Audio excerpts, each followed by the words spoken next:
ज्ञान आपसुक संतांच्या मागे लागलं. तुकाराम महाराज आपल्या पुढे जिवंत उदाहरण आहे. विठ्ठलाचं नाव घेता घेता घेता घेता घेता बुवांची शास्त्राची प्रगती अगणित झाली. बारकाईने अभ्यास केला तर लक्षात येईल आपल्या, अगदी भर्तृहरीच्या त्रिशतकापासून ते विष्णू सहस्त्रनामापर्यंत, भगवद्गीतेपासून भागवतापासून ते उपनिषदापर्यंत सुद्धा काही श्लोकांचा मंत्रांचा अंतर्भाव तुकाराम महाराजांच्या अभंगामध्ये झालेला स्पष्ट आढळतो. रमण महर्षींना ज्ञान प्राप्ती झाल्यानंतर त्यांनी वेदाचा अभ्यास चालू केला. इतकंच नव्हे, वेदांचे निरूपण करणारे त्यांचे त्यावेळचे सहाध्यायी जे होते, ते जेव्हा वेदांचं उपनिषदांचं निरूपण करत त्यावेळेला रमण महर्षी म्हणत, हो असंच आहे, मला माहिती आहे. म्हणजे एक वाचून दाखवत होते, एक अनुभवातून बोलत होते. कीर्तनाचं ध्येय काय आहे किंवा भक्तीचं ध्येय काय आहे, तर भक्तीचं ध्येय आहे आनंद.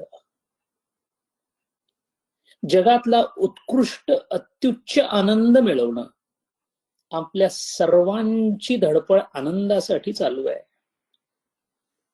स्कूटर ऐवजी 4 चाकी गाडी असावी, ही इच्छा मनामध्ये येण्याचं कारणच गाडी हे माध्यम आहे, आनंद हे साध्य आहे. फरक इतकाच आहे की लहान मुलानं गोळा केलेल्या रंगीबेरंगी गोट्यांनी, कंचांनी त्याला होणारा आनंद केवळ बालपणातच टिकतो. तद्वत आपणाला होणारा विषयातून आनंद हा टिकणारा नसल्यामुळे विषयांपासून परावृत्त व्हायला आपल्याला सांगितलेला आहे. विषय अगणित आहेत. एक विषय सोडून त्याहून उच्च आनंद देणारा दुसरा विषय. या गतीने जर आपण प्रगती करत राहिलो तर ती नेहमी अधोगतीकडे जाईल. कारण विषय असंख्य अगणित आहेत, आनंद सीमित सीमित, कारण तो विषयातून उद्भवतो. मग असा कोणता आनंद आहे की ज्याच्या पुढे आनंद कोणताच शिल्लक राहत नाही? किंबहुना निरातिशय आनंदाची गोष्ट कोणती, तर भक्ती. श्रीकृष्णाच्या सानिध्यामध्ये उपस्थित राहणं ही आनंदाची परमोच्च अवस्था. पण तो आनंद समजण्यासाठी, जसा विषयांचा आनंद समजण्यासाठी विषय समजला पाहिजे.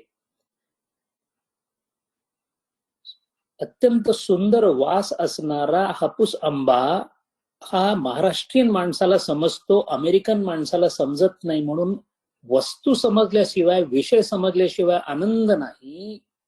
तसा आत्मानंद किंवा कृष्णानंद जो आहे तो मी समजल्याशिवाय समजत नाही.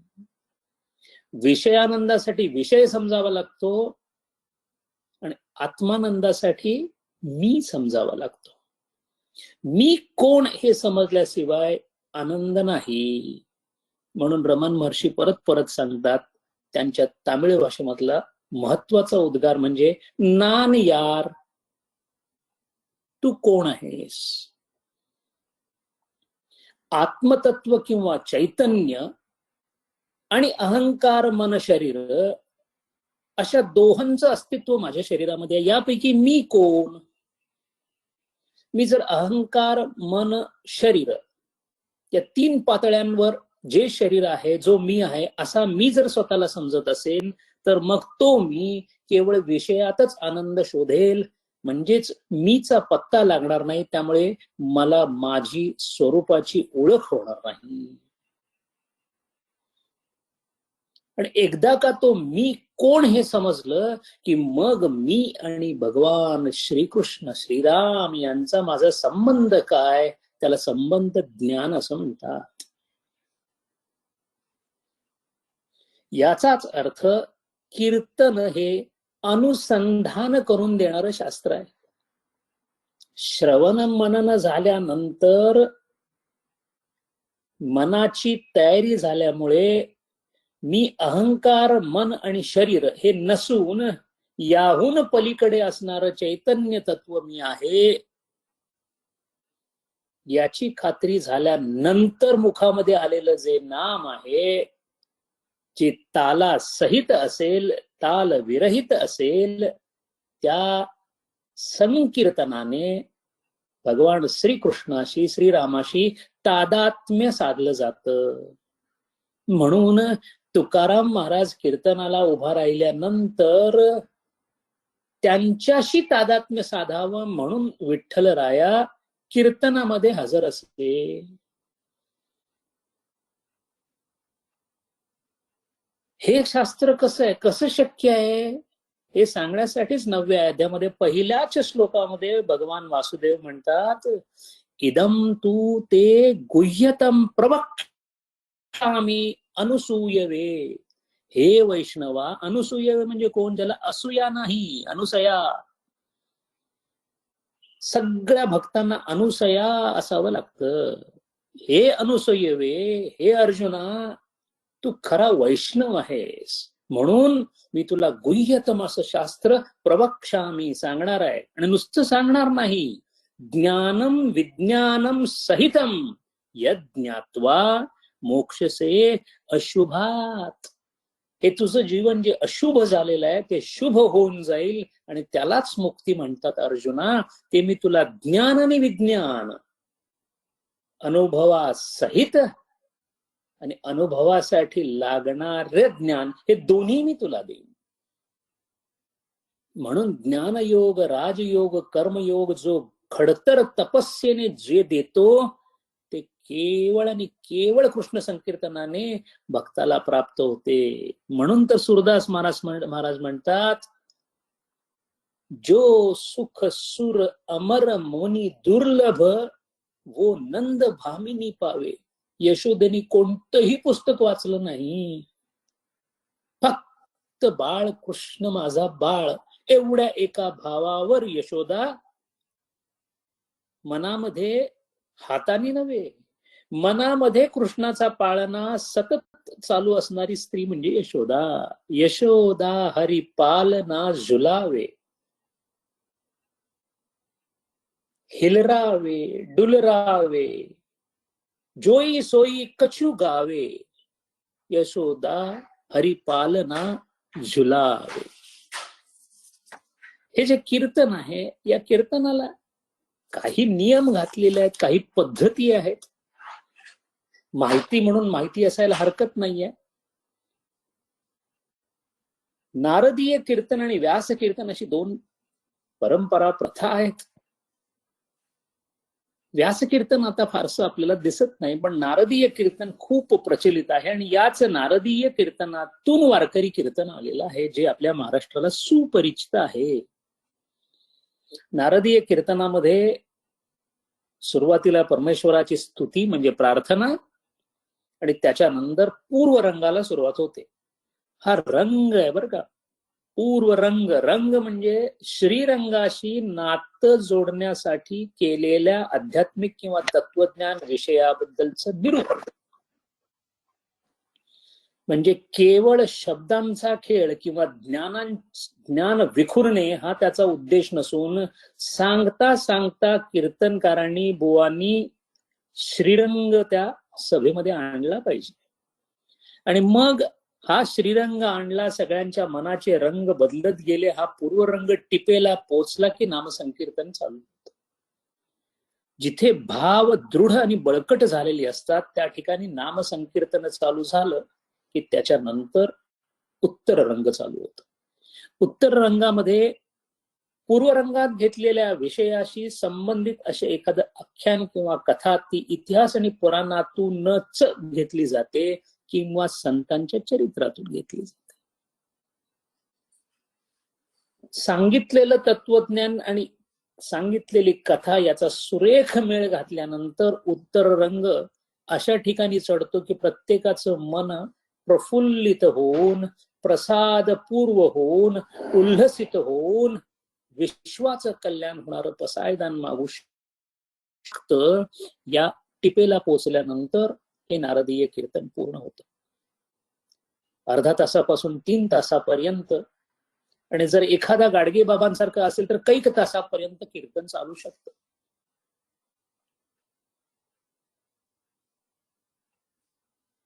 पुरुष कीर्तनकार साधारण सफेद पोशाखामध्ये असतो. रामदासी कीर्तनामध्ये मात्र भगवा रंग वापरला जातो. डोक्यावर पगडी, खांद्यावर उत्तरीय 2 वार असणार, गळ्यामध्ये वैष्णवांचा हार, अनवानी, डावीकडे संवादिनी, उजवीकडे तबला किंवा मृदंगम, कपाळावर गंध किंवा वारकरी कीर्तन असेल तर बुक्का, स्त्री कीर्तनकार असेल तर 6 किंवा 9 वारी लुगडं. स्त्री कीर्तनकार ही रुक्मिणीच्या वेशामध्ये यावी अशी अपेक्षा आहे. कारण कीर्तनकारामध्ये लोक विठ्ठल पाहतात, तर स्त्री कीर्तनकारामध्ये लोक रुक्मिणी पाहतात. आणि रुक्मिणी देवी आहे, देवीला सौंदर्य आहे, म्हणून खांद्यावर शेला, काण्यात कुड्या, गळ्यात हार, नथ, केसात फुलं, लाल कुंकू किंवा तिलक अशी देवी स्वरूप रुक्मिणी होऊन स्त्री कीर्तनकार आपल्या कीर्तनाला सुरुवात करते. रामदासी कीर्तनामध्ये नामसंकीर्तन रामाचं होतं आणि विषय रामायण किंवा दासबोध घेतला जातो, इतकाच फरक. एकनाथी कीर्तन असंही काही काळ प्रचलित होतं. काही ठिकाणी जुगलबंदी कीर्तन सुद्धा होतं. पूर्व पक्ष आणि सिद्धांत पक्ष 2 कीर्तनकार एकामेकाला, पूर्व पक्ष सिद्धांत पक्ष एकामेकासमोर आणून अवघड अशा तत्वज्ञानाच्या विषयाची संतांच्या कवनाच्या द्वारे उकल करून दाखवतात. आणि सगळ्यात कीर्तनातला शिरोमणी म्हणजे वारकरी कीर्तन, जे आपल्याला सगळ्यांना सुपरिचित आहे. वारकरी कीर्तनाची पताका, किंबहुना कीर्तनाची पताका सर्वात अगोदर रोवणारे संत श्रेष्ठ म्हणजे नामदेव महाराज.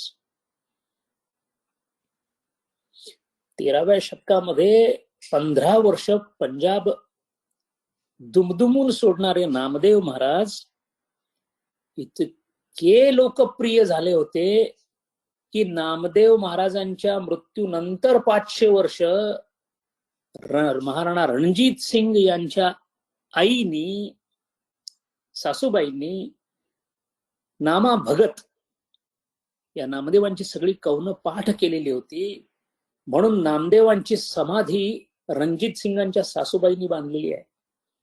आज सुद्धा घुमानला गेलो तर गुरुद्वारा श्री दरबारा साहिब भगत नामदेव या नावाने त्यांचा गुरुद्वारा आहे.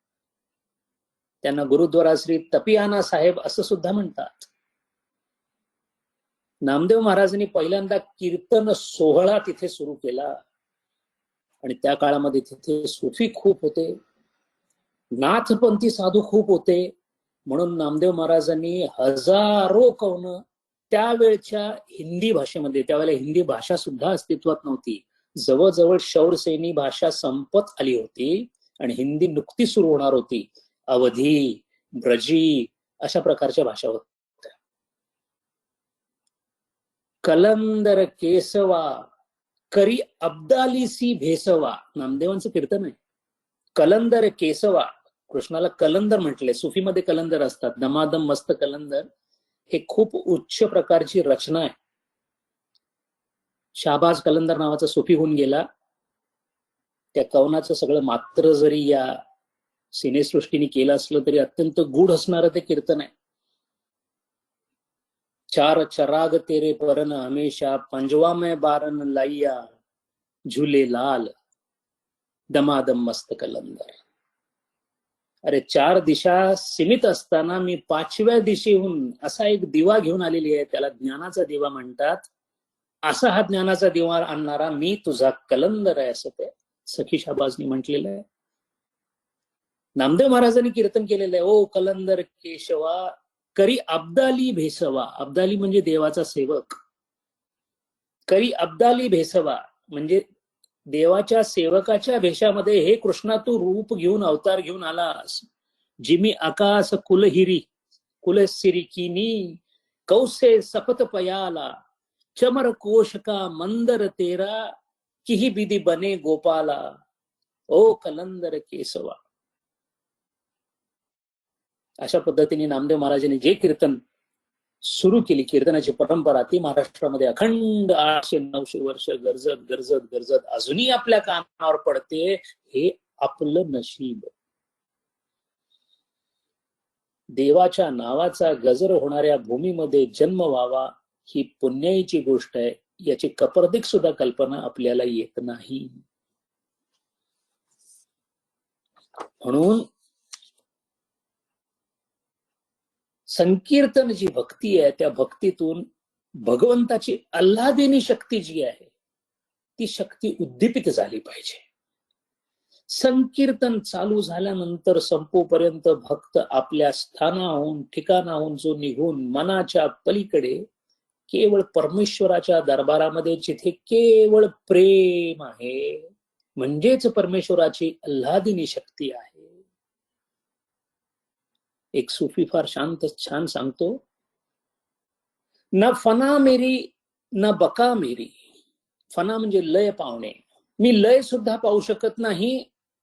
ना बका मेरी, मी रूपात सुद्धा येऊ शकत नाही, अस्मितेत सुद्धा येऊ शकत नाही. ना फना मेरी ना बका मेरी, मुझे ऐ शकील ना ढूंढिए. मला नामारूपात बघू नका. मैं किसी का हुस्न ख्याल हूं, मेरा कुछ वजूद अदम नहीं.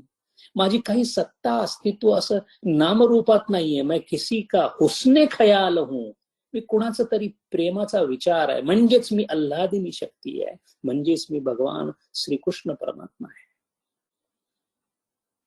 विषयांमध्ये लागणारं लक्ष, तीच इंद्रिय, तीच ओढ जी विषयांकडे आहे, तेच साधन वापरायचं. फक्त विषयातून बाजूला काढायचं आणि कृष्णाच्या पायावर घालायचंय. तुलसीदास महाराजांनी आयुष्याच्या पूर्वार्धामध्ये त्याच विषयांमध्ये, आपल्या स्त्रीमध्ये आपलं मन गुंतवलं होतं. तीच इंद्रिय वापरून फक्त स्त्री काढली आणि भगवान श्रीरामांना पुढे घेतलं. श्रीराम साक्षात उभा राहिले. नैना तुम्ही बुरे हो तुमसे बुरा न कोय, आप ही प्रीत की आग लगाए आप ही बैठा रोय. विषय प्रेम उत्पन्न करणारा डोळाच आहे आणि रडणारा पण डोळाच आहे. पण तोच जर डोळा विषयांच्या ऐवजी भगवान श्रीरामांच्या मुखाकडे गेला तर मात्र वेगळी अवस्था होते. कंक कंकरी पडत नैन में नैन होत बेचैन. छोटासा तुकडा जरी डोळ्यात गेला तरी नैन होत बेचैन. उन नैनन में चैन कहा जिन नैनन में नैन.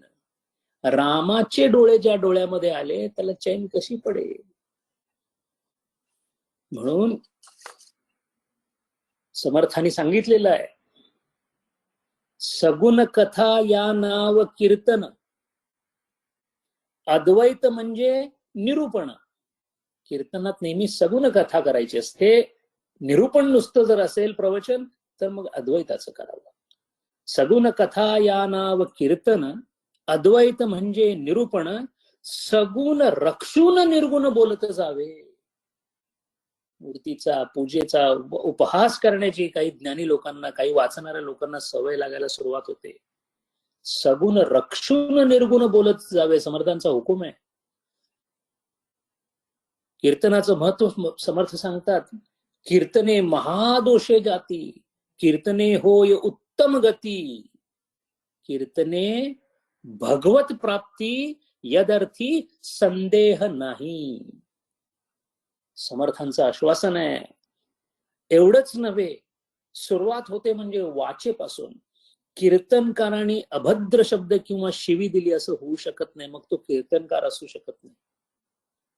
कीर्तने वाचा पवित्र, कीर्तने होय सत्पात्र. महाराष्ट्रातील एक प्रख्यात कीर्तनकारांना अगदी सकाळी भेटायला गेल्यानंतर सुद्धा त्यांच्या मुखातून मद्याचा वास येत असल्याचा प्रत्यक्ष अनुभव मी घेतलेला आहे. असे कीर्तनकार असू शकत नाहीत. कीर्तने वाचा पवित्र, कीर्तने होय सत्पात्र. इतकंच नव्हे, हरी कीर्तने प्राणी मात्र सुशील होती. ऐकणारे सुद्धा सुशील होतात, शीलवंत होतात. कीर्तने अव्यग्रता घडे, विषयांमधलं लक्ष निघून जातं. कीर्तने निश्चय सापडे, कीर्तने संदेह बुडे श्रोतया वक्तयाचा. हे महत्वाचं आहे.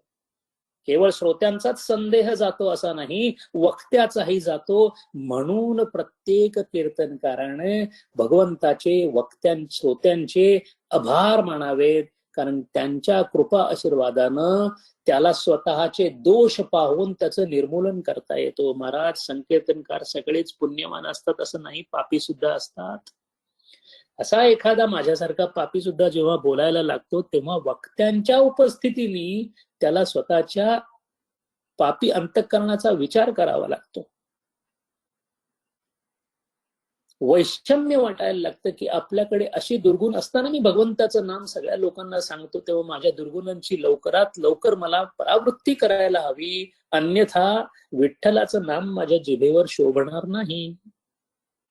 म्हणून कीर्तनाचा अगाध महिमा.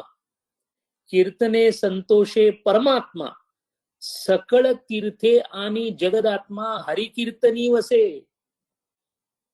सगळ्या जगातली सगळी तीर्थ आणि परमेश्वर स्वतः हरिकीर्तनात असतो असं संत आपल्याला सांगतात.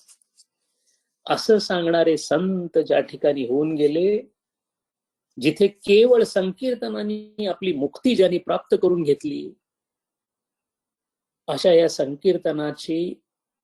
संकीर्तनकारांची आपल्या पुढे भरपूर संतांची उदाहरणं आहेत. आदर्श संकीर्तनकार म्हणजे शुक महाराज. पण शुकांच्या काळी काय होतं काय नाही याची आपल्याला फारशी कल्पना नाही. काळही वेगळा होता. आपल्याशी जोडण्यामध्ये शुकांसारखं वैराग्य थोडं दूरचं वाटतं. पण जसं जसं अलीकडे येऊ तसे तसे संत पाहता पाहता, मग ते कबीर असोत, ज्ञानदेव असोत, नामदेव असोत, जगत श्रेष्ठ संत तुकाराम महाराज असोत, यांनी आपल्या आयुष्यातून संकीर्तनाचं महत्व आणि संकीर्तनातून घडलेला संत या रूपाने आपला अवतार प्रदर्शित केलेला आहे. अशा या संतांच्या मांदियाळी मधला अगदी अलीकडचा अत्यंत दुर्मिळ पण आदर्श असा संत, जो केवळ कीर्तनाने तरला आणि कीर्तनाने जिवंत राहिला, तो म्हणजे संत श्रेष्ठ गाडगे महाराज.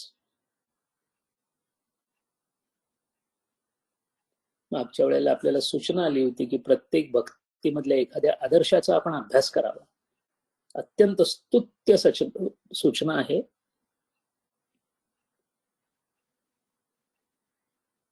नाही म्हटलं तरी तुकाराम बुवांना 400 वर्ष होऊन गेली हो. पण अगदी अलीकडे 1956 साली ज्यांनी ध्येय ठेवला, त्या गाडगे बाबांचं जर आपण चरित्र अभ्यासलं तर लक्षात येईल की केवळ संकीर्तन आणि देवाचं नाव एवढ्या एका भांडवलावर असा संत श्रेष्ठ कर्मयोगी आणि भक्त आपल्या डोळ्यासमोर होऊन गेला. 1876 साली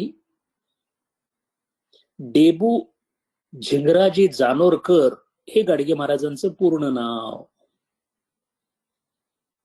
परीट समाजामधले, ज्याला विदर्भामध्ये वट्टी असं म्हणतात, परीट समाज, लोकांचे कपडे धुणे, बलुतेदार अलुतेदार असणाऱ्या काळी जन्म झालेले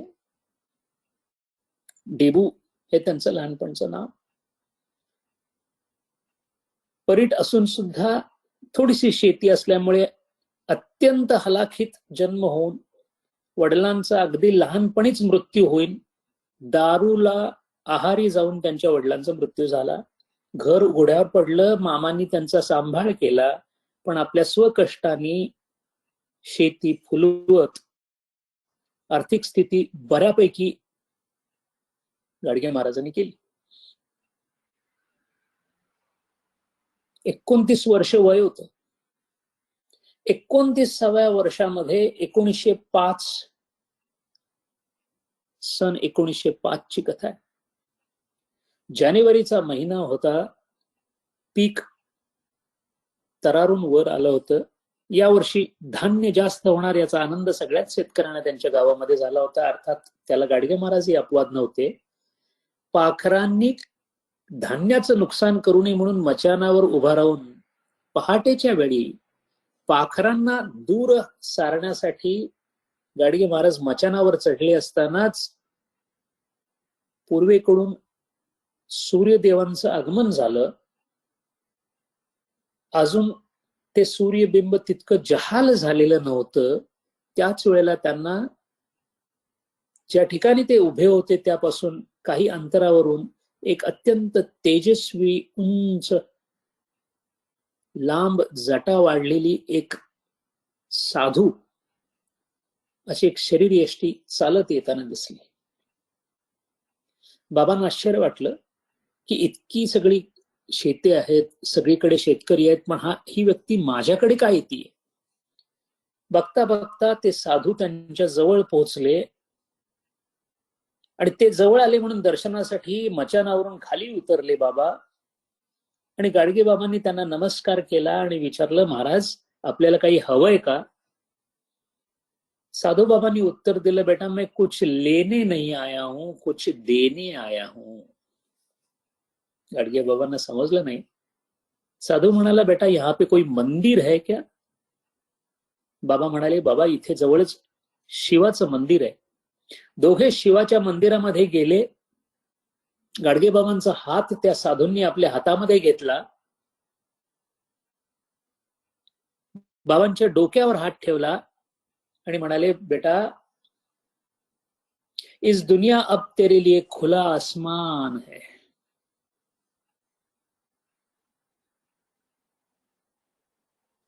बाबा गोंधळात होते, फारसं काही समजत नव्हतं. एवढ्यात साधूने सांगितलं, बेटा कुछ खाना बना सकते हो. बाबा हो म्हणाले. ताबडतोब त्यांनी असलेल्या शिध्यातून काहीतरी थोडासा स्वयंपाक केला. दोघांनी स्वयंपाक संपवला.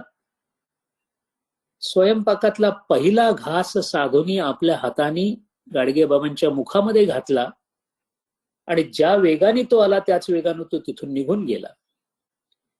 बाबांना फारसं काही समजलं नाही. दुसऱ्या दिवशी बाबा दर्यापूर नावाच्या गावी गेले होते, बाजाराचा दिवस होता म्हणून.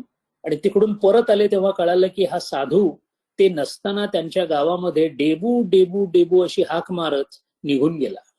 बाबांना वाईट वाटलं आणि ताबडतोब मनामध्ये विचारांचं चक्र सुरू झालं. बाबांना कळायच्या आत मनामध्ये विरक्तीचे भाव उमटायला सुरुवात झाली.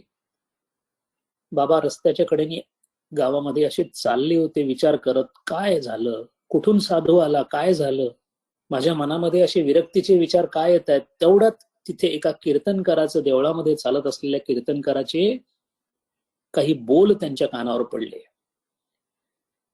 गेले विद्येचे सागर, गेले धनांचे कुबेर, गेले बळांचे डोंगर मृत्यूपंथे, अशी ती ओळ.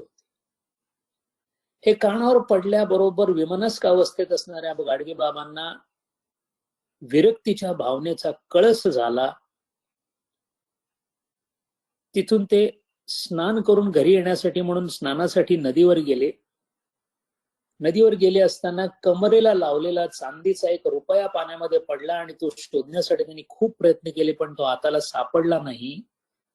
जेव्हा सापडला नाही तेव्हा मनामध्ये विरक्तीचे विचार चालूच होते. त्यांच्या असं लक्षात आलं की हा रुपया जो गेला तसंच आपलं आयुष्य आहे. एकदा या कालाच्या प्रवाहामध्ये पडलं की ते परत सापडत नाही. तेव्हा या देहाच्या मागे, शरीराच्या मागे लागण्यामध्ये काही अर्थ नाही. आणि मनामध्ये विचारांचं मोहोळ उठलं. घरी आले, रात्री झोपले.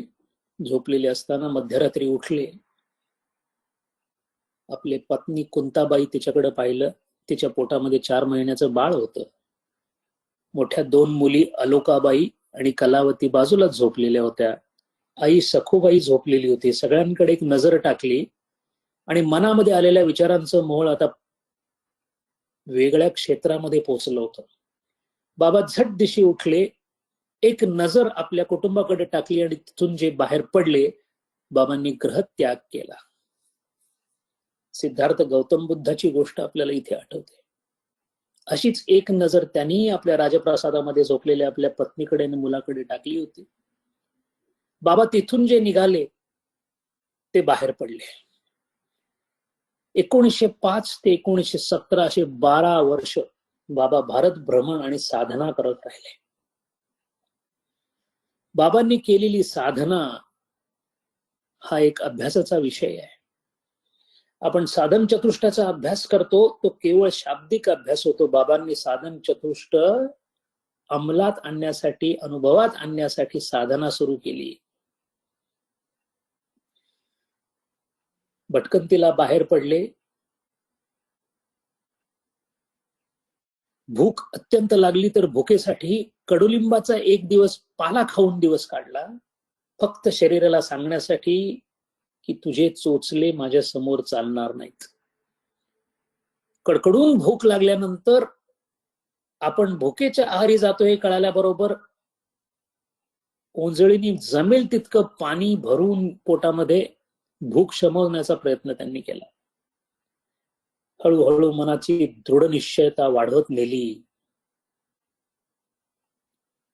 चळेना मनी निश्चयी दृढ त्याचा, जगी धन्य तो दास सर्वोत्तमाचा. ज्याचा निश्चय तुका म्हणे हेचे फळ, निश्चयाचे बळ. जो निश्चय करतो, ज्याचा मनावर नियंत्रण आहे, संयतेंद्रिय जो आहे, शरीरावर नियंत्रण करता करता बाबांच्या लक्षात आलं मनावरचं नियंत्रण फार महत्वाचं आहे.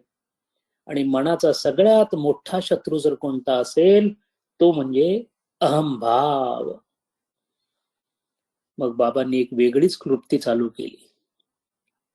कोणत्याही गावामध्ये शिरत, उत्तर प्रदेशमध्ये, मध्य प्रदेशमध्ये, राजस्थानमध्ये कोणत्याही गावामध्ये शिरत सगळीकडे जाती प्रथा बोकाळलेली होती.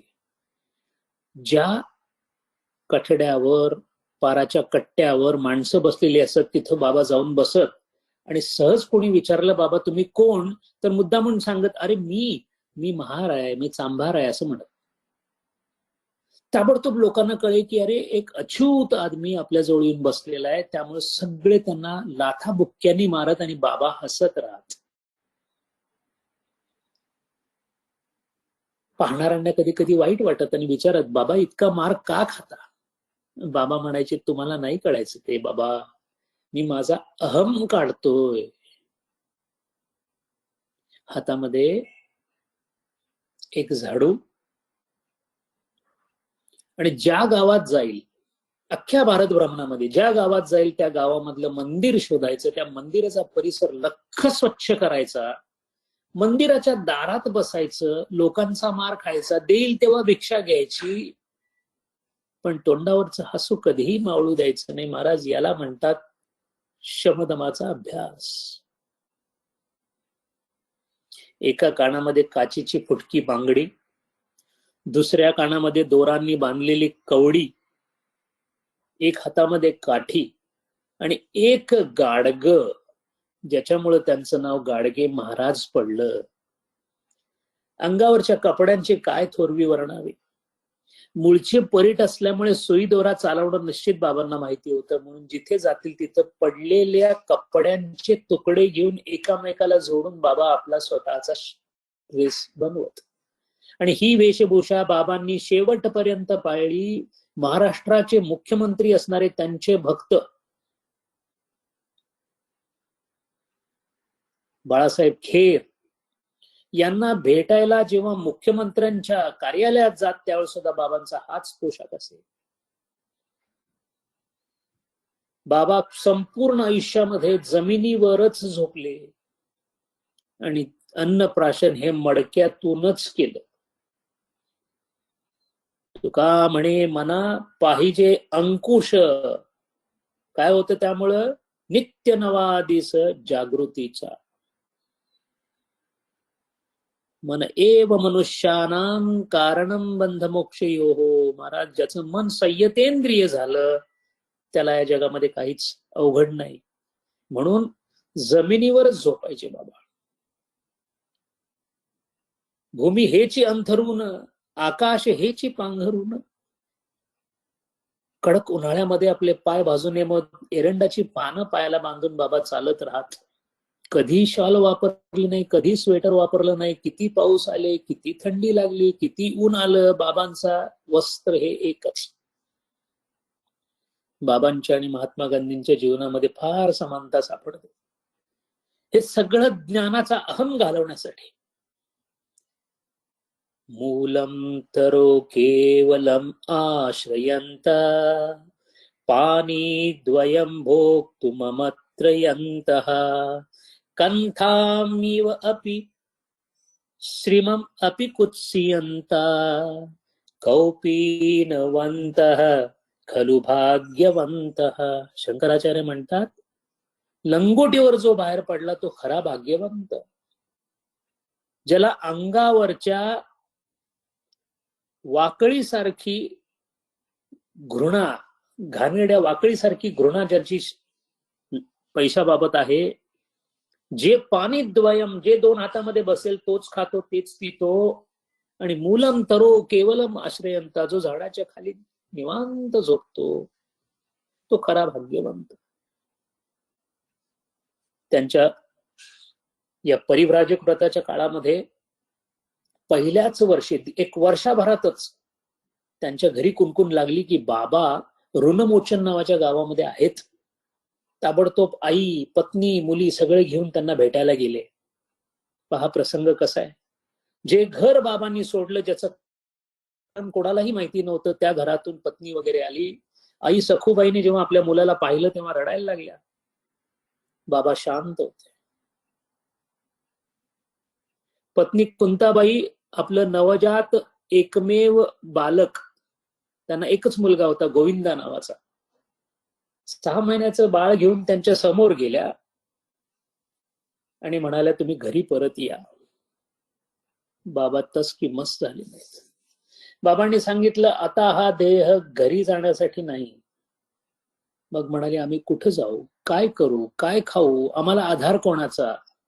बाबा म्हणाले, मला आधार विठ्ठलाचा आहे. तुम्हाला जर विठ्ठलाचा आधार असेल तर माझ्या मार्गावर चालायचं असेल तर माझ्या बरोबर या, अन्यथा आपल्या गावामध्ये जसं भिक्षा मागून राहता येईल तसं राहा. निर्णय तुमचा आहे. ते कुटुंब सुद्धा तेवढंच थोर होतं. त्यांनी सांगितलं, बाबा आम्ही तुमच्या बरोबर येऊ. आणि मग बाबांची इथून पुढे जी काय फरफराट झाली त्याबरोबर ते सगळं कुटुंब सुद्धा तसंच फरफराट होत गेलं. बाबा नेहमी म्हणत, बाबा ओ, ज्ञानाचा अहंकार सगळ्यात मोठा, म्हणून ज्ञान आलं असं कधी समजू नका. आपल्याला असलेला ज्ञानाचा अहंकार आपल्या मनातून, शरीरातून पूर्णपणे काढावा म्हणून बाबांनी केलेली एक घटना त्यांच्याच एका नंतर झालेल्या शिष्याने सांगितलेली, गुळमे नावाच्या शिष्याने सांगितलेली घटना आहे. घटना घडली विदर्भामध्ये, चांदूर बाजार नावाच्या गावामध्ये. बाबा गावामध्ये शिरले. त्या दिवशी दसऱ्याचा सण होता. लोकांनी पुरणपोळ्या केल्या होत्या. बाबा त्यावेळेला बाजीराव काकडे पाटील नावाच्या त्या गावच्या पाटलांच्या वाड्यासमोर उभारले आणि म्हणाले, माई पोळी द्या, बाई काहीतरी खायला द्या हो, बाई भिक्षा द्या हो. त्या घरातल्या स्त्री होती ती बाहेर आले. त्यांनी 2 दिवसापूर्वीची राहिलेली भाकरी त्यांना दिली. बाबा म्हणाले, आवाज दशरा आहे, असं काय करताय, मला पुरणपोळी द्या ना बाई, आणि तूप लावून दिली तर आणखीन उत्तम होईल. त्या बाई संतापल्या, म्हणाला, इतका माजोरडा भिकारी आहेस तू, तुला भाकरी दिली तर तुला पोळी हवी आहे? तो म्हणाला, नाही जी, तुम्ही सगळे पोळी खाता, आम्हाला बी पोळी द्या ना जी. बाई आत गेल्या. त्याने आपल्या नवऱ्याला सांगितलं की इतका नालायक आणि एक माजोरडा बाहेर भिकारी आलाय.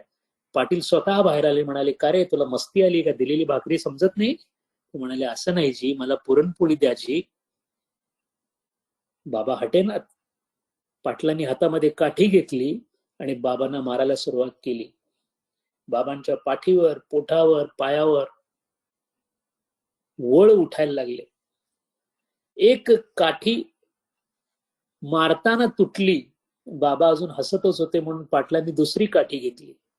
दुसरी काठी बाबांनी मारून फुटल्यानंतर गाडगे बाबांच्या पाठीवरून त्वचा लोंबायला लागली, रक्ताचे ओघळ व्हायला लागले, तरी बाबा हसतच होते. सगळ्यात शेवटी चिडून पाटलांनी बाभळीच्या काट्याची फांजरी काढली, ज्याच्यामध्ये काटे असतात, आणि त्या काट्यांनी बाबांना मारलं. ते काटे बाबांच्या त्वचेमध्ये घुसले तरी बाबा हसत होते. शेवटी पाटील कंटाळून निघून गेले. हे सगळं झाल्यानंतर बाबा संध्याकाळी त्या धर्मशाळेत एका बसले आणि हळूहळू आपल्या पाठीतले काटे, हातातले काटे काढत होते. त्यावेळेला हे गुळमी म्हणून जे ग्रस्त होते ते आले, म्हणाले, बाबा तुम्ही काय करतोय बाबा इथे? ते म्हणाले, बाबा मी पोळी खातोय. महाराज, आपला अहम घालवण्यासाठी काय साधना केलेली आहे गाडगे महाराजांनी पहा. कोडियाचे गोरेपण तैसे अहंकारी ज्ञान. तुकाराम महाराज म्हणतात, कोड झालेल्या माणसाला कसं गोरं झाल्याबद्दल अभिमान वाटतो, तसाच ज्ञानाचा अभिमान आहे. आणि ज्याचा अभिमान गेला तुका म्हणे देव झाला. म्हणून महाराजांनी यानंतर दगडाचे 2 तुकडे उचलले, त्याचीच टाळ केली गाडगे बाबांनी, आणि मग आपल्या आयुष्यामध्ये कीर्तनाला सुरुवात केली. आता बाबांचं एकच ध्येय होतं. अंगावर रंगीबेरंगी कपड्यांनी असा शिवलेला तो वस्त्र, कानामध्ये कवडी, एका कानामध्ये बांगडी, डोक्यावर उलट करून घातलेलं गाडगं, ऊन लागते म्हणून त्याच गाडग्यातून जेवण, आणि हाच परिपाठ मृत्यूपर्यंत चालू ठेवला. बाबांनी त्यांच्या आयुष्यामध्ये कधीही दूध, तूप, फळ, सुवर्ण स्पर्श सुद्धा वर्ज्य केला सुवर्णाचा.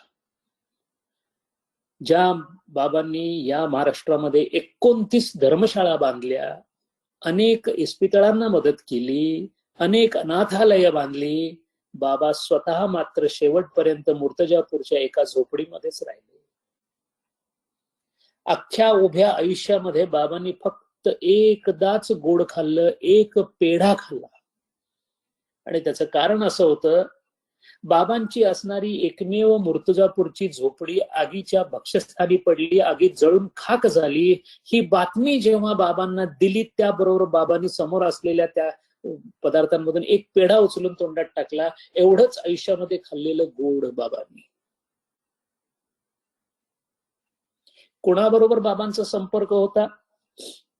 महाराष्ट्राचे मुख्यमंत्री बाळासाहेब खेर तुरुंगातून, स्वातंत्र्य काळामध्ये तुरुंगातून सुटल्याबरोबर सगळ्यात पहिल्यांदा बाबांना भेटायला आले. सगळ्यांनी विचारलं, का बाबांकडे का? ते म्हणाले, माझा विठ्ठलच तिथं आहे, तर विठ्ठलाला भेटायला नको? ज्यांच्या बरोबर आचार्य यात्रे फिरताना स्वतःला भूषण समजत, हे आचार्य यात्रे त्यांच्याकडे. गणपतराव तपासे, कर्मवीर भाऊराव पाटील, कुष्ठरोग सुधारणा करणारे शिवाजीराव पटवर्धन, भारताची घटना लिहिणारे बाबासाहेब आंबेडकर, ज्ञानेश्वरीवर ज्यांची प्रचुरता अलौकिक आहे असे मामा दांडेकर, प्रबोधनकार ठाकरे, साने गुरुजी. साने गुरुजी तर म्हणत, माझ्या लेखनीत जी ताकद नाही ती बाबांच्या झाडूमध्ये आहे. सेनापती बापट, महात्मा गांधी. फैजपूर काँग्रेसच्या अधिवेशनामध्ये बाबा आपल्या अनुयायांबरोबर 3 दिवस अगोदर गेले होते.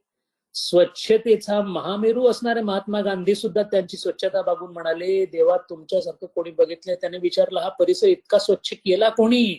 त्यावेळेला सगळ्यांनी बोट दाखवलं आणि बापूंना म्हणाले, बापू ते बघा त्या झाडाखाली तो बसलाय ना, तो रंगीबेरंगी कपडे घालून, त्यांनी हे सगळं स्वच्छ केलं. महात्मा गांधींनी बसल्या ठिकाणाहून नमस्कार केला गाडगे बाबा. पंजाबराव देशमुख, मदन मोहन मालवीय, स्वामी अखंडानंद महाराज, त्या काळच्या संतांमधले तनपुरे महाराज, कैकाडी महाराज, जोग महाराज, धुंडा महाराज, या सगळ्यांना इतका असीम आदर होता. मामा दांडेकर कीर्तनाला उभा राहिले आणि त्याच वेळेला जर बाबा आलेले दिसले तर मामा खाली बसायचे आणि बाबांना म्हणायचे, बाबा तुम्ही कीर्तन करा, 2 शब्द बोला, मग मी बोलतो.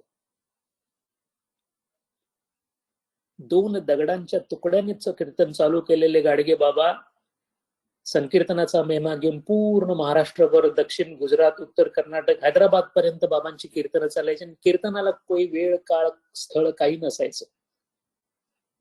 बाबा पुण्याहून मुंबईला चालले होते. लोणावळ्यामध्ये खूप गर्दी झाली एका ठिकाणी वाहनांची. तेवढ्यात कोणाला तरी कळालं, बाबा एका गाडीमध्ये आहेत. सगळे तिथं पोहोचले. बाबा गाडीतून उतरले आणि सुरू झालं. आणि त्यांच्या कीर्तनाचं जे पालुपद होतं सगळ्यांना सांगायचे हात वर करा आणि म्हणा. त्यांच्याच चालीमध्ये त्यांनी म्हटलेलं, गोपाला गोपाला देवकी नंदन गोपाला गोपाला.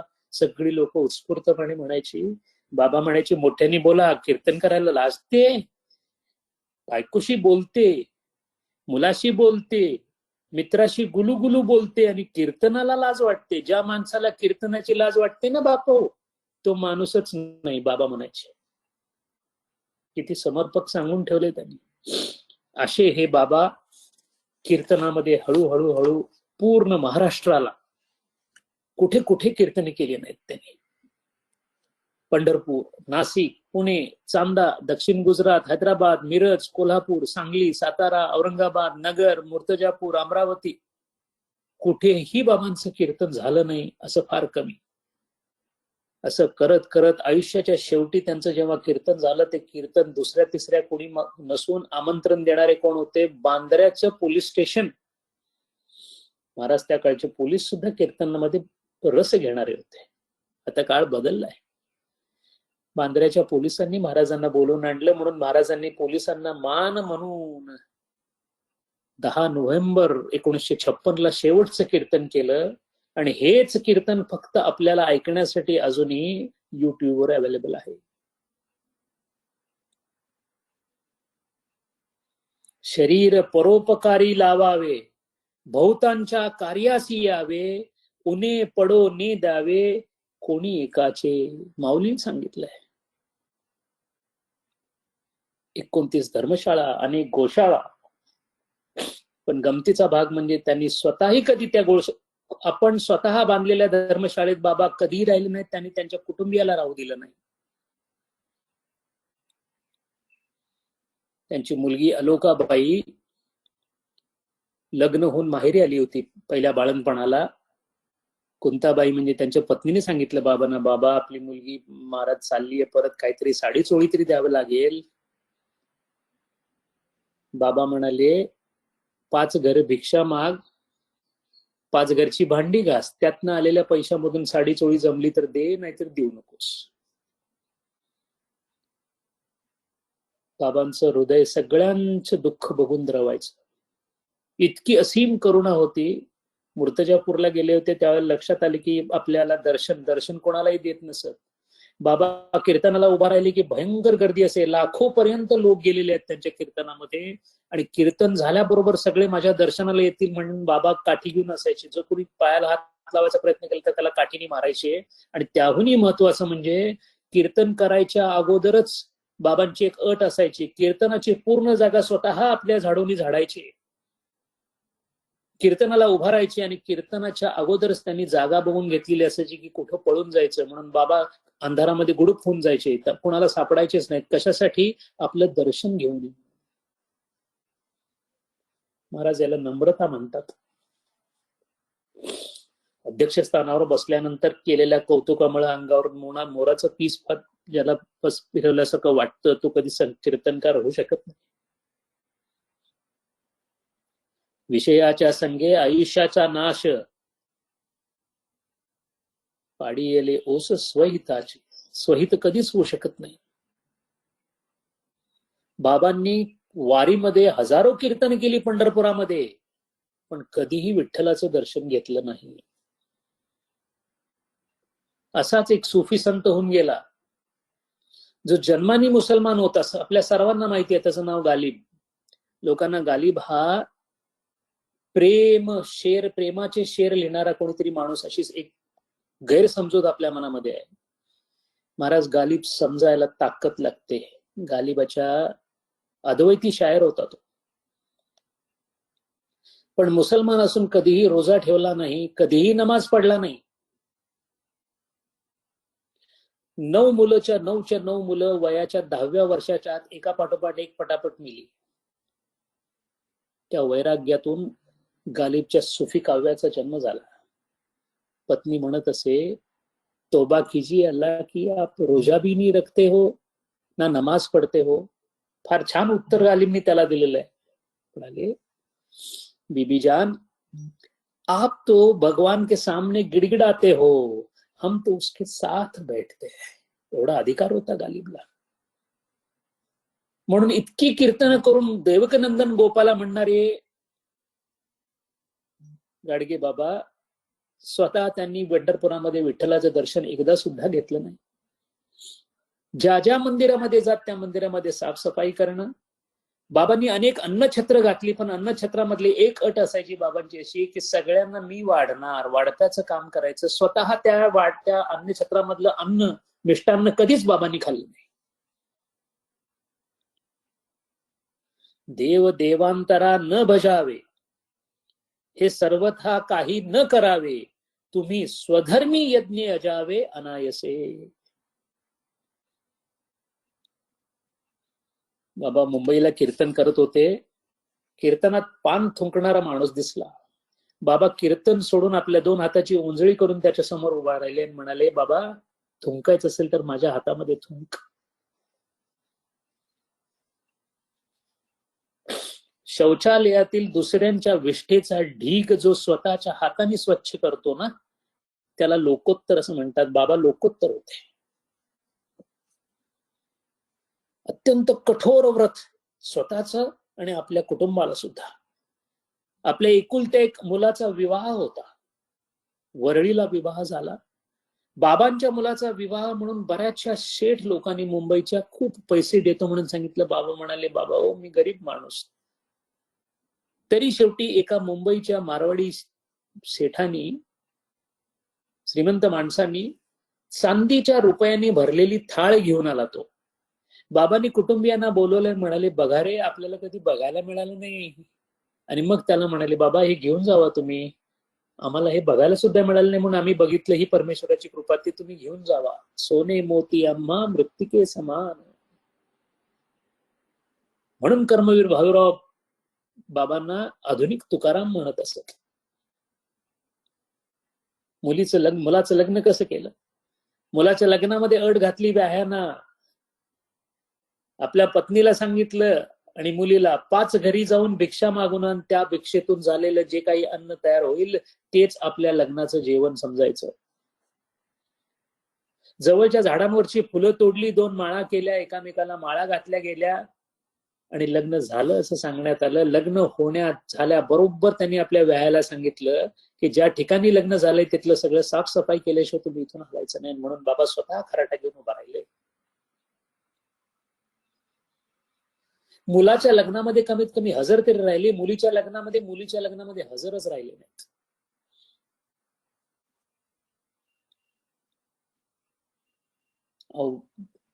केवळ आपला सखा अर्जुनासाठी श्रीकृष्णाने घोड्याची लीद काढली नाही का?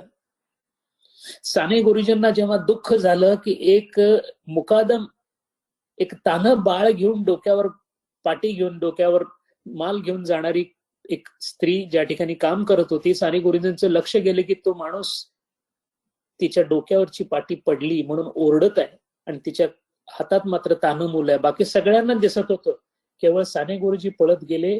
त्यांनी त्या स्त्रीचं जे पाटी होती ती आपल्या डोक्यावर घेतली आणि ते वाहून घेऊन गेले.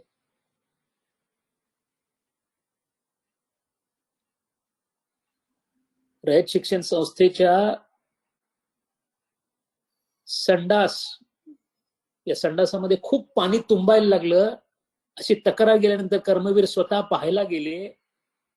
अत्यंत गलिच्छने घाण वास येत होता, विष्ठा पानावर तरंगत होती, कोणी पुढे जात नव्हतं. कर्मवीर आपल्या हाताने जाऊन त्यांनी सगळे संडास स्वच्छ केले. शारीरिक आणि मानसिक त्रास इतरांसाठी सहन करणे केवळ कुणाच्या तरी हट्टासाठी वनवासात गेलेले श्रीराम, राजपुत्र असणारे श्रीराम 12 वर्ष स्वतःच्या हाताने सगळं काम केलं की नाही केलं? अनुभव आले अंगात ते या जगा देससे, नवती हात तुके बोल मूळ ओल अंतरीची, तुकाराम महाराज म्हणतात. अनुभवातून, बाबांनी अनुभवातून कीर्तन केलेलं आहे. म्हणून कीर्तनाला दर्जा बाबांचा जो होता तो त्याच्यामुळे. संत तुकडोजी महाराज राष्ट्रसंत, दुसरे फार महान संत, त्यांचे आणि बाबांचे खूप स्नेही संबंध.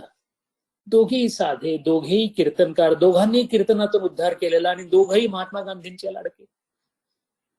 पंढरपुरामध्ये एका वारीला तुकडोजी महाराज आले होते. विठ्ठलाच्या दर्शनाला जाताना त्यांच्या लक्षात आलं की अरे काल तुडुंब पाऊस झालेला आहे पंढरपुरामध्ये आणि सगळी नद्या गटारी तुंबलेल्या आहेत आणि तुंबलेल्या गटारीमधून मेलेली कुत्री, मांजरं, विष्ठा, पानं, पाचोळा सगळा वाहतोय.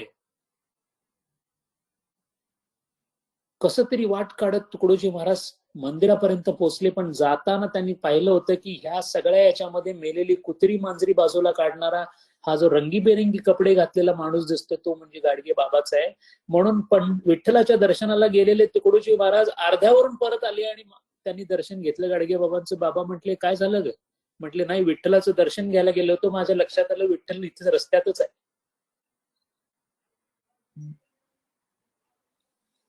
बाबांचं अंतःकरण एवढं मृदू होतं, स्वतःबद्दल प्रखर होतं, पण इतरांबद्दल किती मृदू होतं, प्राण्यांबद्दल किती मृदू होतं. त्या काळी बैलगाडीतून प्रवास असे, बैलाला कोणी जर मारलं, ज्या प्रवासात ज्या बैलगाडीतून बाबा प्रवास करतात त्या बैलाला जर मारलं तर बाबा बैलगाडीतून उतरून चालत जात. एकदा एका बैलगाडीवाल्याने आपल्या चाबकाला थोडे असे खिळे मारले होते. ते खिळे दाबले की बैल थोडासा जोरात जातो. असं बघून त्यांनी ते खिळे दाबल्याबरोबर बाबांना बसल्या जागी ढसढसा रडायला आलं. एका धर्मशाळेचं खोदकाम करत असताना काळ्या मुंग्यांचा थवा निघाला. बाबांनी ताबडतोब खणायचं थांबवलं. जोपर्यंत पूर्ण मुंग्यांचा तो थवा त्या बाजूने दुसऱ्या बाजूला गेला नाही तोपर्यंत तिथे टाकी मारू दिली नाही. इथं आपल्याला हे आठवेल, अशीच घटना बापूंच्या, महात्मा गांधींच्या जीवनामध्ये घडली होती. राजकोटच्या एका राजकीय भाषणामध्ये रात्री भाषण होतं, खूप डास होते, पण बापू डासांना मारताना आपला हात अत्यंत हळुवारपणे जात होते, चुकून त्या डासाला जोरात इजा होऊ नये, याला म्हणतात अहिंसा. म्हणून बाबासाहेब आंबेडकर आवर्जून भेटायला जात बाबांना. आपल्यापैकी फार कमी लोकांना माहित असेल, पण धर्मांतराचा विचार जेव्हा बाबासाहेबांच्या डोक्यांमध्ये घोळत होता, महान व्यक्तिमत्व, ज्ञानी, उच्च विद्या विभूषित असणारे बाबासाहेब सल्ल्यासाठी सगळीकडेच फिरत होते, विचार विमर्श करत होते. बाबांकडे आले आणि बाबांनाही तो विचारला सल्ला की बाबा धर्मांतराचे विचार माझ्या मनामध्ये येतात. बाबा म्हणाले, बाबासाहेब तुम्ही शिकलेले. बाबा मी तर काय, मला अंगठा छाप, मला वाचता पण येत नाही, पण तुम्ही विचारलं म्हणून सांगतो, खरा धर्म मानव धर्म आहे. मानला तर धर्म आहे, मानव धर्माशिवाय कोणताच धर्म नाही. आणि त्या धर्मामध्ये काही धर्मांतर करायची गरज नाही बाबा, पण जर तुम्हाला धर्मांतर करायचं असेल तर कमीत कमी या मातीतला धर्म घ्या, अशी माझी विनंती आहे. किती मोठे बाबासाहेबांचे उपकार या हिंदू धर्मावर आहेत. 1954-53 ची गोष्ट आहे. बाबासाहेब आजारी पडायला सुरुवात झाली, गाडगे बाबा आजारी पडायला सुरुवात झाली होती. जशी बातमी लागली त्यावेळेला संविधानाची मीटिंग सुद्धा टाळून 2 हातामध्ये घोंगडी घेऊन भेटीला बाबासाहेब आंबेडकर स्वतः गेले. सातारला होते त्यावेळेला गाडगे बाबा. त्यांना भेटून म्हणाले, बाबा तुम्हाला भेटायला आलो, तुमची तब्येत. बाबा म्हणाले, अरे बाबा तुम्ही या देशाची घटना लिहिणारे मोठे पुरुष, माझं काय, मी मातीतला माणूस, मातीत जाईन. या देशाचं रक्षण तुमच्या हातामध्ये आहे, ते महत्वाचं बाबा. मी कपर्दिक माणूस आहे, पण आता आलायत म्हणून एक गोष्ट सांगतो. असं म्हणून बाबांनी सांगितलं, माझं एक काम कराल का? बाबासाहेब म्हणाले, का नाही करणार. त्या गुंडाळलेल्या कपड्यामधून काही कागद काढली बाबांनी आणि बाबासाहेबांना दिली. म्हणाले, बाबा मला कोणीतरी ही जमीन दिलेली आहे, तेव्हा ही जमीन मी काय करणार घेऊन, तेव्हा तुम्हीच ह्याचं काहीतरी करा, काय करायचं तुम्हाला वाटेल ते करा. साताऱ्यामध्ये घडलेली गोष्ट आहे. बाबासाहेबांना त्याच वेळेला त्या जमिनीचं मुखत्यारपत्र दिल्याबरोबर त्याच ठिकाणी त्यांना आठवलं. त्यांनी ताबडतोब कर्मवीरांना बोलून घेतल्याने बाबांना म्हणाले, बाबासाहेब आंबेडकर गाडगे बाबांना म्हणाले की बाबा या जागेचा अत्यंत चांगला सदुपयोग करणारा कोण असेल तर ते कर्मवीर आहेत. आणि मग रयत शिक्षण संस्थेची जी इमारत आता साताऱ्यामध्ये आपल्याला दिसते ती त्या जागेवर झालेली आहे. असं बाबांचं आणि बाबासाहेबांचं नातं. आचार्य अत्रे गाडगेबाबांना समाजवादी संत म्हणत, भाऊराव पाटील त्यांना महाराष्ट्राचा आधुनिक तुकाराम म्हणत. एकदा आचार्य यात्रे त्यांना आपल्या लोणावळ्याच्या बंगल्यामध्ये राहायला घेऊन गेले आणि त्यांना गादीवर राहायला सांगितलं. ते म्हणाले, बाबा आम्ही जमिनीवर झोपणार आहे. म्हणून बाबा रात्री जमिनीवर झोपले. आचार्य यात्रे गाढ झोपी गेलेले असताना बाबा तिथून उठले. बाहेरच्या बाजूला जी मोलकरी होती त्या मोलकरीकडून काही कपडे घेऊन आले, छोटे छोटे तुकडे, आणि रात्री 1:30-2 वाजेपर्यंत गोधडी शिवत बसले होते.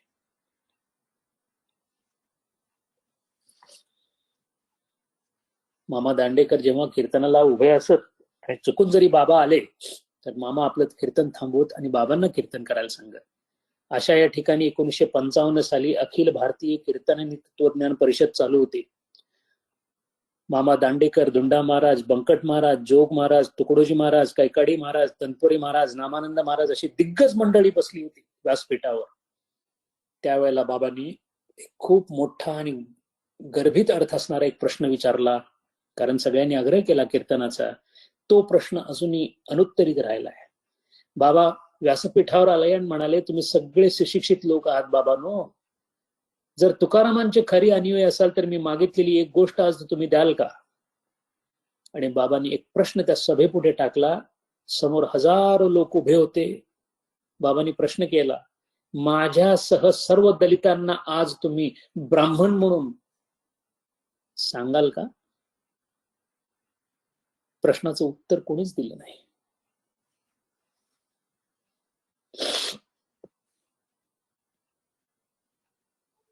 अशा या बाबांची कीर्तनावरची भक्ती इतकी होती. बाबा जेव्हा कीर्तन करायला उभा राहिले होते त्यावेळेला त्यांच्या कोणीतरी बातमी आणली की बाबांचा एकुलता एक मुलगा गोविंदा पुण्यामध्ये शिक्षण घेत असताना कुत्रं चावून मेला. पिसाळलेलं कुत्रं चावलं होतं. ज्या गावामध्ये ही बातमी आली, ज्या गावामध्ये कीर्तन होतं त्या गावातले लोक हळहळले. त्यांना सर्वांना वाटलं आज बाबा कीर्तन करणार नाहीत. बाबा कीर्तनाला उभा राहिले तरी सुद्धा शेवटी एकाने धाडसाने विचारले की बाबा आज कीर्तन नको असेल तर राहू दे, कारण आज आपल्या मुलाचा मृत्यू झालाय. बाबांनी दिलेलं उत्तर फार छान आहे. बोले, विठ्ठलाची भक्ती करायची आहे बेटा, एकाच्या मृत्यूमुळे ती थांबावी असं तुला वाटतं का रे? असे मेले कोट्यानुकोटी काय रडू एकासाठी, ऐसी मरती अनंत एकाची का करू खंत.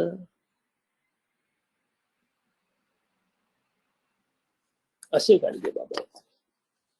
म्हणून अशा या गाडगे बाबांनी आयुष्यभर कीर्तन करत करत करत दिवस काढले. जेव्हा 1952 नंतर शरीराची तब्येत ढासळायला लागली, कधी त्याने फळं खाल्ली नाहीत, औषधावर विश्वास नाही, पूर्ण भरोसा फक्त श्रीकृष्णावर.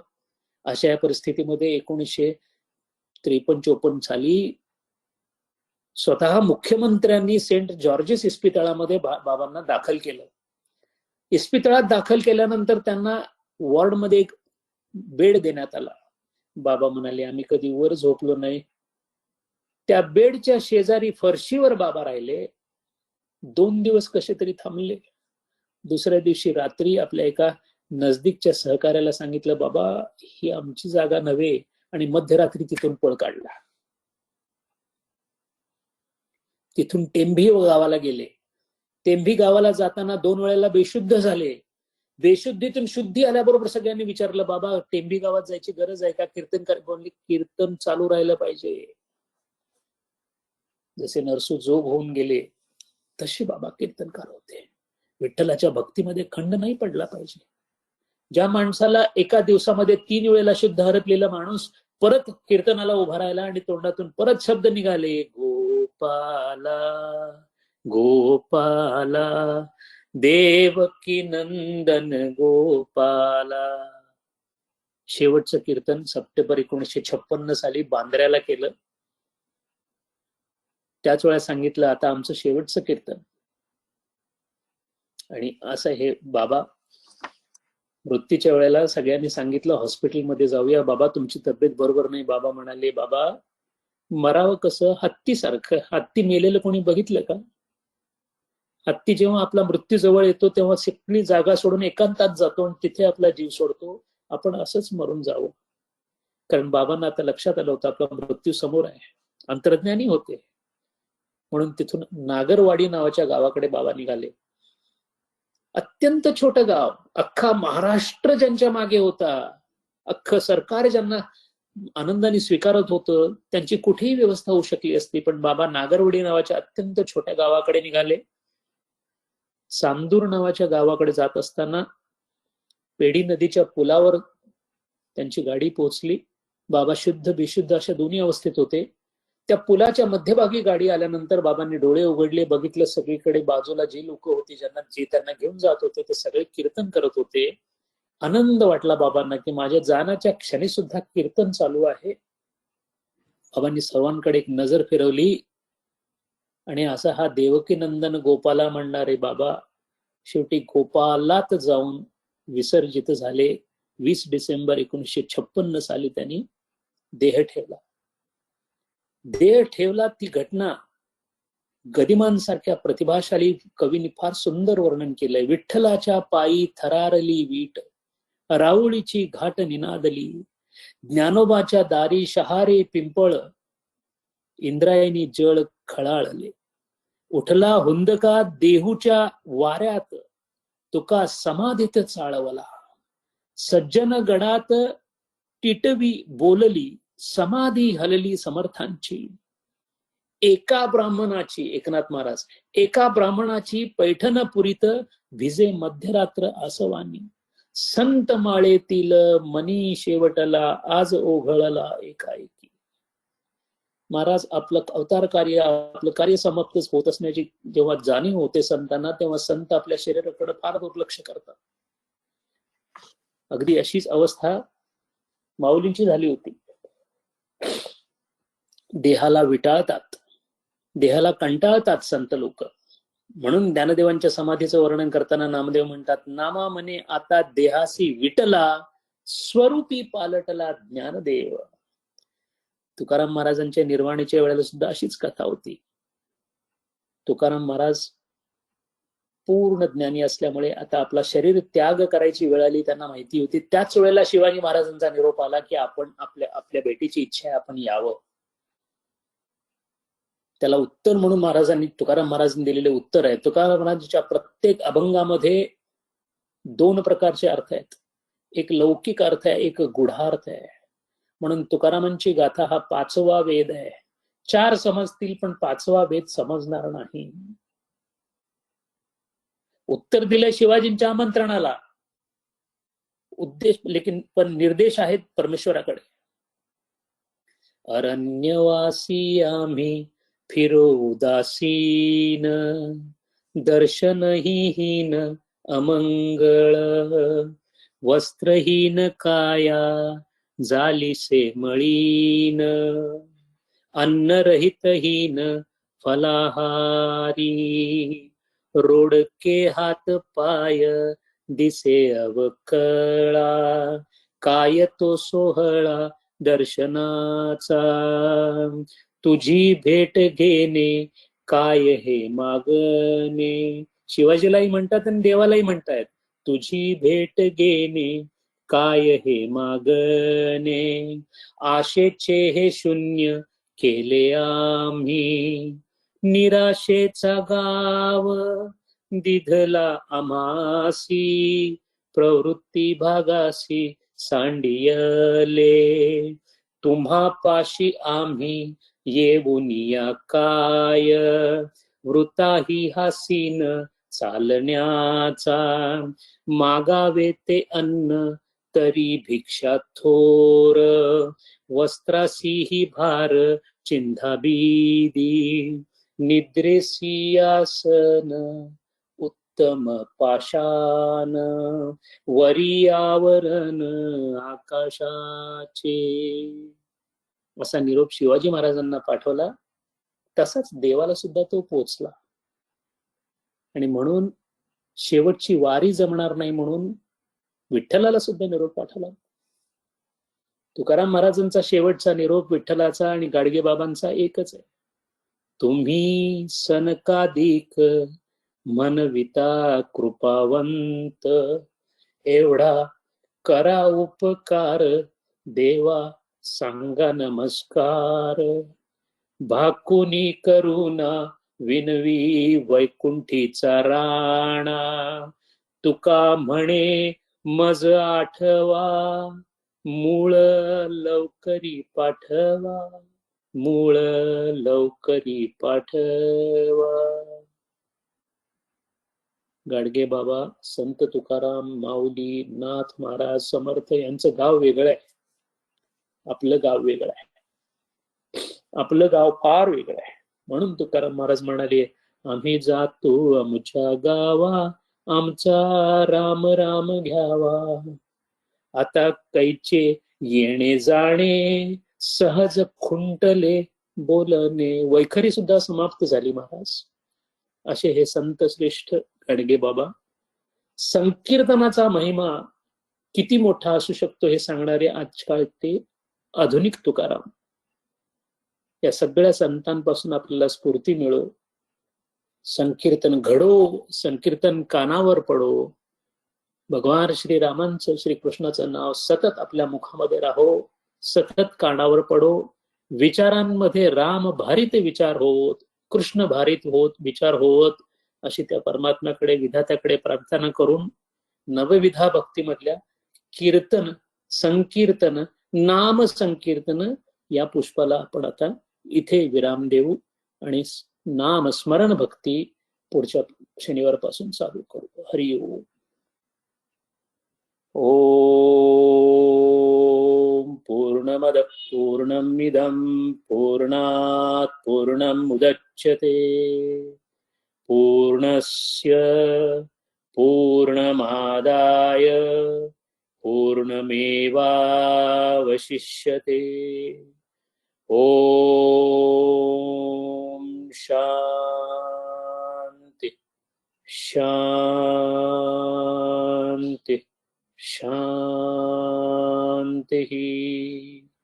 हरि ओम. श्री गुरुभ्यो नमः. हरि ओम.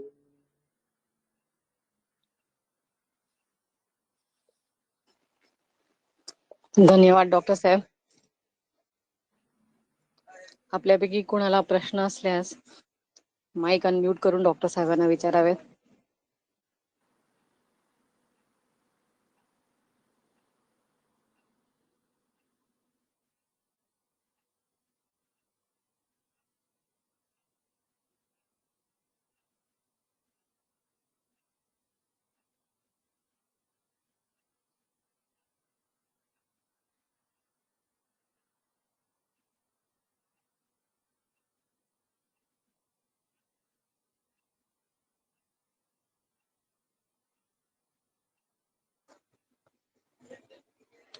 डॉक्टर साहेब, आज आपण जे चरित्र सांगितलं त्याच्यामध्ये भक्ती करत असताना व्रतस्थ मन आणि वैराग्य हे किती महत्वाचं आहे, हे ह्याच्यातनं खूप मोठेपणाने शिकण्यासारखं असं दिसतंय.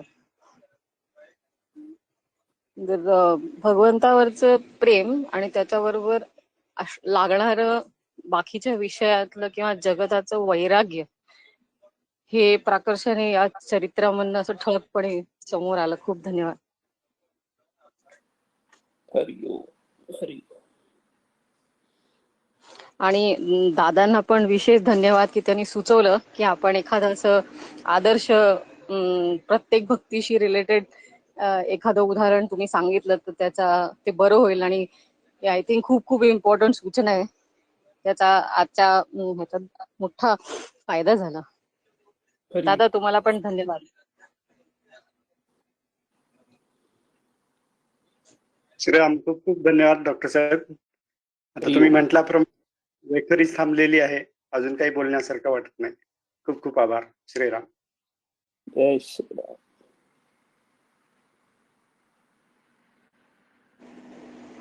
आपण आज इथेच थांबूया.